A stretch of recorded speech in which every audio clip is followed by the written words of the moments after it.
2 साल पहले जो वाक़या हुआ था, जो बहुत जुल्म हुआ था हमारे साथ। मेरी 11 साल की बच्ची थी जो सामने आग देखकर करीबन 12 से 13 दिन उसने खाना नहीं खाया, सिर्फ लेटी रही बीमार। तो अच्छे वाला डॉक्टर भी नहीं मिल रहा था क्योंकि पूरा जड़ा वाला सील किया था। तो मैं इन हाथों पे लेकर उसे भागता। अगर गली मोहल्लों के चोरों डाकुओं के लिए एक सीसीडी का इतना बड़ा तंजीम का कदम उठाया जा सकता है, तो इबादत गाहों को जलाने वालों के लिए पंजाब पुलिस क्यों नहीं कुछ कर सकती? 16 अगस्त 2023 जड़ांवाला की क्रिश्चियन कम्युनिटी के लिए एक स्याह दिन था।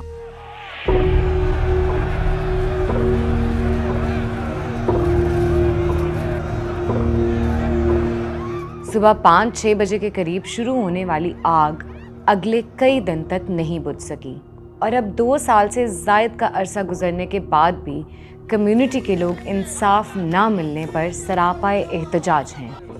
जड़ांवाला के मुल्ज़िमान को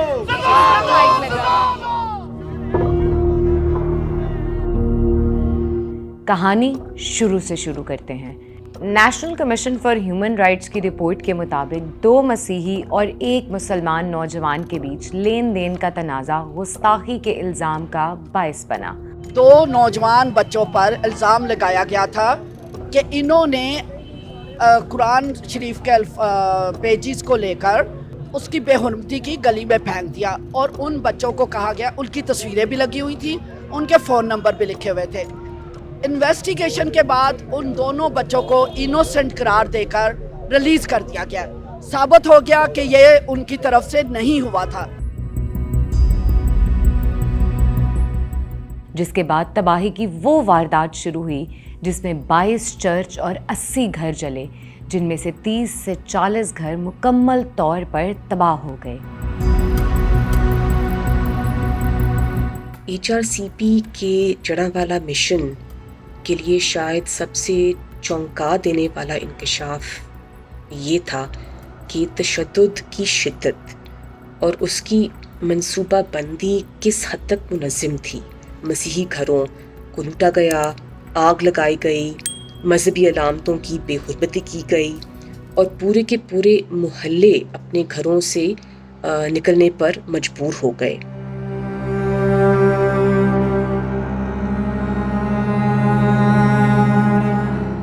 उस वक्त हुकूमत थी निगरान वजीर आज़म अनवारुल हक काकड़ की और पंजाब में थे निगरान वजीर आला मोहसिन नकवी। उस वक्त IG पंजाब डॉक्टर उस्मान अनवर ने कहा कि 24 घंटे के अंदर 2 मरकजी मुल्जिमान को गिरफ्तार कर लिया गया है, मगर उन्हें आज तक सज़ा नहीं हुई। इसी तरह IG साहब ने ये भी कहा कि इस वाक़ये में रॉ की इन्वॉल्वमेंट है, मगर आज तक इस पर कोई सबूत नहीं मिला और ना ही कोई कार्रवाई हुई। ऐसे वाक़यात इंशाल्लाह अब रुनुमा नहीं होंगे क्योंकि हमने नेटवर्क ब्रेक कर दिया है कि एक होस्टाइल इंटेलिजेंस एजेंसी से इनके लिंक्स मिलते हैं। लिहाजा शायद आपको याद हो, हमने पहले दिन कहा था कि इन चीज़ों के ताने बाने किसी और जगह जाके मिलेंगे और किसी और की वजह से ये हो रहा होगा। मुसलमानों को यहाँ पे मसीही भाइयों से लड़ाने की साजिश की जाएगी।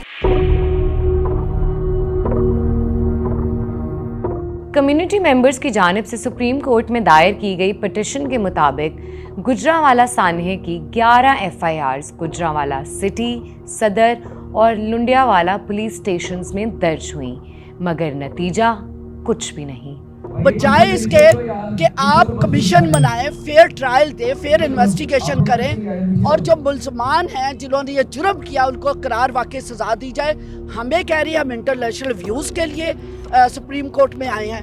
आज हम सुप्रीम कोर्ट से भी सरापा एहतजाज है, पंजाब गवर्नमेंट से भी सरापा एहतजाज है और IG पुलिस के आगे भी सरापा एहतजाज है। हमारा मुतालबा सुप्रीम कोर्ट से सिर्फ ये नहीं है कि जो आग लगा रहा था उसे पकड़ा जाए, बल्कि उस पुलिस अफसरान को भी वहाँ पर पकड़ा जाए जिनकी नेग्लिजेंस की वजह से ये हुआ। सुप्रीम कोर्ट से हमारी पिटीशन में एक प्रेयर है कि लायबिलिटीज एट्रीब्यूट की जाए, देखा जाए किस किस की नेग्लिजेंस इन्वॉल्व थी। वो पंजाब हुकूमत हो, वो पंजाब का IG हो, वो कोई और दूसरा तीसरा शख्स हो।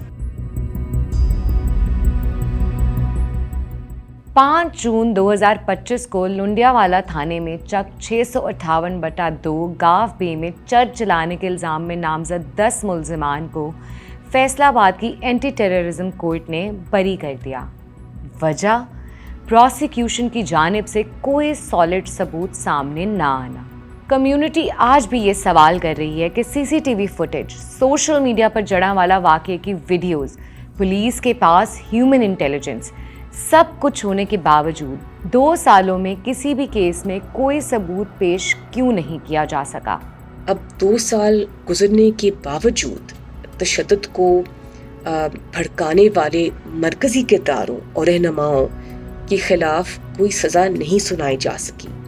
अब ये रियासत की नाकामी है, प्रोसिक्यूशन की कमज़ोरी है और रियासत की एक रिलक्टेंस है कि वो मुजरमों को अकाउंटेबल करें। और जो ये रवायत है माजी के मॉब अटैक्स, जैसे कि 2009 में गोजरा और 2013 में जोसेफ कॉलोनी में जो हुए थे, वो याद दिलाती है, जहां इम्प्यूनिटी ने इंतहा पसंदों को मज़ीद दलेर कर दिया है। इस वाक़े के बाद फैसलाबाद की ज़िला इंतज़ामिया ने अपनी रिपोर्ट में कहा कि चर्चेस का नुकसान कमोबेश 3 करोड़ जबकि घरों का तकरीबन 4 करोड़ हुआ है। फ़ी ख़ानदान 20 लाख देने का ऐलान हुआ हुकूमत की जानिब से, मगर कम्युनिटी मेंबरान के मुताबिक एक घर में मुतअद्दिद ख़ानदान बसने वाले इलाकों में इस रकम से उस तरह बेहतरी नहीं आई जैसी आनी चाहिए थी।